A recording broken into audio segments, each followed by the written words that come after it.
kulankan oo ahaa mid guud oo ay goobjoog ka ahaayeen dhammaan gudoomiyayaasha degmooyinka gobolka Banaadir ku xigeenadooda iyo xogayaashooda oo nashir gudoominayay gudoomiyaha gobolka Banaadir ahna duqa magaalada Muqdisho sidoo kale goobjoog ka ahaa gudoomiyaha ku-xigeenka amniga siyaasadda maamulka gobolka Banaadir ayaa waxa la isaga xog wareystay wixii u qabsoomay maamulada degmooyinka gobolka Banaadir sanadkii tagay iyo caqabadaha horyaalay iyo sida loo wajahayo maalmaha soo socdo iyo bilooyinka soo socdaba xaaladaha guud ee degmooyinka gobolka Banaadir hadii ay noqon lahayd dhanka amniga nadaafadda iyo bilic soo celinta intaba waxa diiradda la saaray in mudooyinkii dambe ugu dambeysay magaalada Muqdisho gaar ahaan degmooyinka qaar ee gobolka Banaadir ay ku soo kordheen isticmaalka maandooriyaha dhalinyarada isticmaalay iyo sidoo kale dhalinyaro iyaga ku hubeysan mindiyo iyo baangado kuwaas oo qayb ka ah rabshadaha ka dhaca magaalada Muqdisho rabshadaha ka dhaca degmooyinka qaar ee magaalada Muqdisho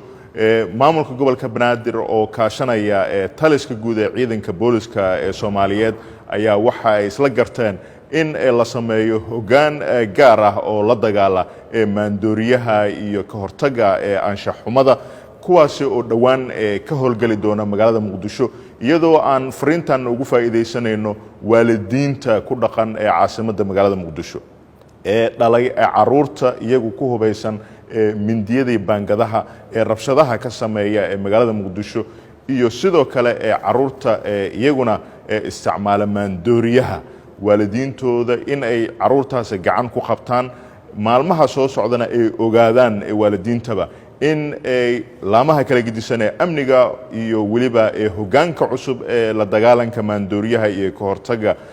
rabshadaha iyo anshax xumada ay howlgallo baaxad leh ka sameyn doonaan magaalada Muqdisho kuwaas oo ka hortagaya dadku iyagu isticmaala maandooriyaha iyo dhalinyarada dhibaatooyinka ay ka sameeyeen iyo guud ahaanba sugidda caasimadda magaalada Muqdisho sidoo kale gudoomiyaha wuxuu kula dardaarmay dhammaan maamulada degmooyinka gobolka Banaadir sidii bilicda magaalada Muqdisho nadaafadeedaba dib loo soo celin lahaa isla markaana adeega bulshada ee dadweynaha ku dhaqan gobolka Banaadir loo sii balaarin lahaa